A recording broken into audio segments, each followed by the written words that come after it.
This is NDTV.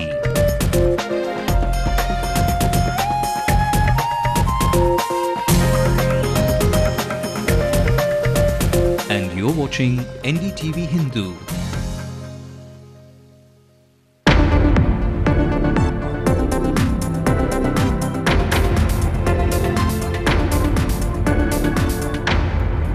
December rains are ripping off the tar from our roads. Our contractors not following proper procedure.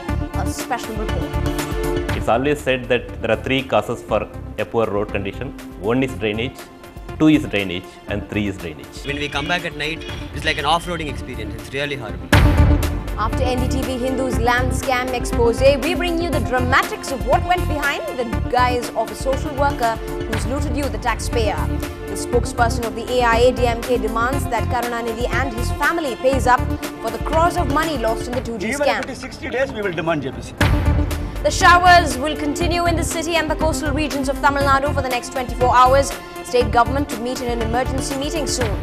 Security forces take positions ahead of the Babri Masjid demolitions anniversary. Passengers are urged to be on an alert.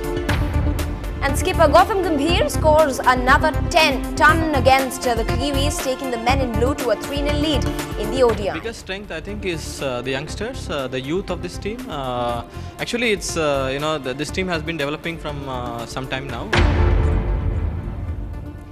This is the late night news on NDTV Hindu. I'm Evelyn Matthew. Let's also bring you the national stories tonight.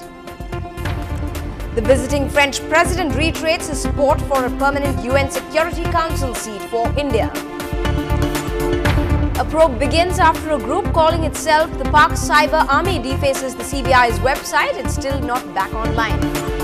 Why should the government regulate anything in a deregulation era? Vijay Mallya takes on Praful Patel on the airfare hike. In Srinagar, protesters set a school bus on fire to enforce a separatist strike.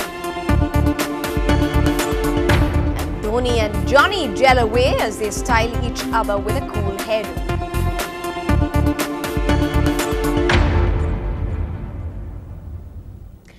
Well, the grand old IT corridor of Chennai city, a stretch that houses some of the biggest names in the industry, is the fast track to the city's economic development and should ideally be a world-class facility. But drive into any of the interior roads during these monsoons and the reality is bone-shatteringly different. Neither funds nor official apathy is the problem here. In fact, close to 23.45 crores have been earmarked for a mere 3.6-kilometer stretch. Yet, the roads are a throwback to primitive times. So where does the problem lie? Our reporter Lokpriya delves below the surface.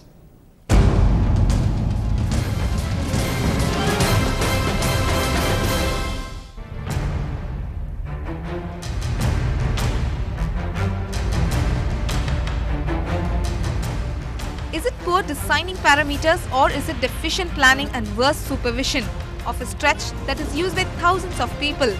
As we race towards the second decade of the 21st century with globally proven skills in science, technology and IT, why are our roads so image-shatteringly poor? Let's ask the experts.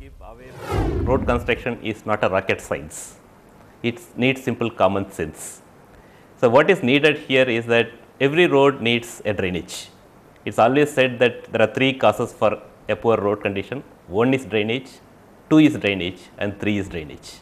Quality of the roads tell about the culture of the people.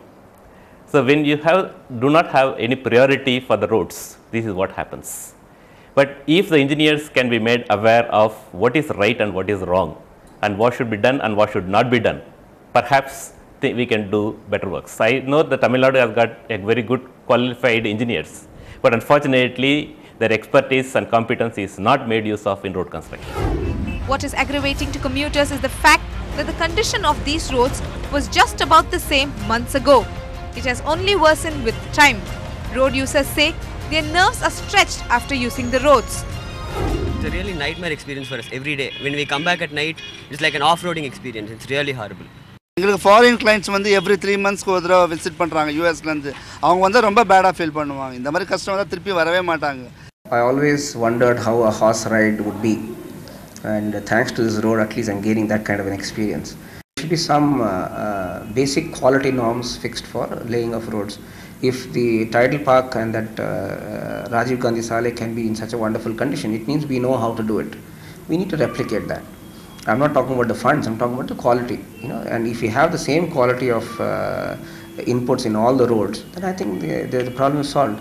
So we need to come to terms with that we are not able to live up to the expectations of our own quality standards, and we must do so. Despite the city's expressed commitment to civic conditions, works are either not completed on time or they slow down because there are other agencies involved. Perangudi Panchayat officials, who are responsible for a portion of the roads, conveniently blame it all on the stormwater drain construction.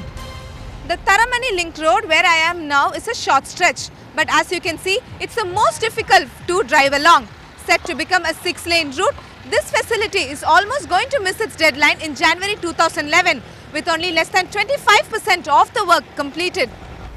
Meanwhile, even as the northeast monsoon is upon us, a portion of the stretch remains unusable because of road widening work. The narrow, ill-equipped 2-lane road is unable to accommodate the heavy flow of traffic. Along the same road, the Public Works Department is constructing a canal that would carry excess rainwater to the Buckingham Canal under the Jawaharlal Nehru National Urban Renewal Mission.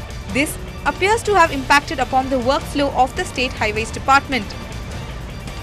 The macro drain in the Mari developments incorporate admit within the highways land. Okay, sir. That's delay agude, but 31/12/2011 la mudikira mari idu pannirkom. Madanala dhan delay agude. Mana mudinjiduna by January kulla bituminous surface complete potrom. While road experts say the basic problem is the lack of quality roads and an ill-equipped drainage facility, commuters have a hard day even before they reach their places of work in the IT corridor.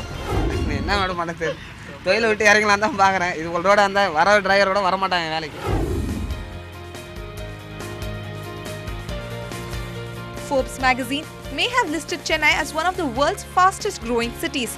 But given its terrible road conditions, the city won't win any prizes, even in the moderately good category, unless the authorities address the woes quickly and effectively. In Chennai, Lokpriya, NDTV Hindu.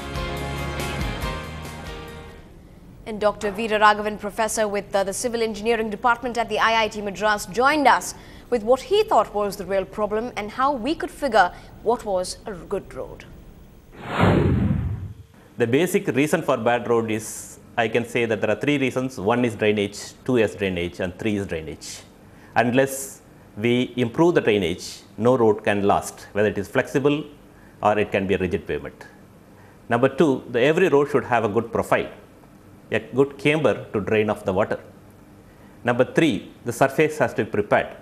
All potholes should be patched, cracks should be sealed, and all utility lines should be properly patched before you decide what is the treatment that it has to be provided. A good road, according to me, should last without maintenance, without a major maintenance, for anywhere between 5 to 8 years. But unfortunately, that's not happening. Why it is not happening is that we are not doing the right treatment to the right pavement at the right time. A right pavement in the sense, we need a good road information system. Yeah, maybe that corporation can think of a geographic based road information system wherein they will be able to see the quality of different roads every year. Then we need to evaluate the pavement, decide what is the maintenance treatment that need to be provided. And more importantly, any bituminous road, when you want to lay, the temperature plays a very important role. The mix should be heated to around 150 to 170 degrees centigrade. At the time of laying, it should be at least 150 degrees centigrade. And all the rolling should be completed before the temperature falls below 100 degrees centigrade. This is not happening. That is one of the reasons why the road condition is bad. Well, quite an eyesore for us citizens. Moving on to other news, further probe by NDTV Hindu into the controversial allotment of flats and plots by the Tamil Nadu Housing Board reveals blatant violations. Most of the beneficiaries who posed as social workers to get their illegal flats have close links with politicians or political groups. Our reporter Shabir Ahmed looks at how the fraud was carried out.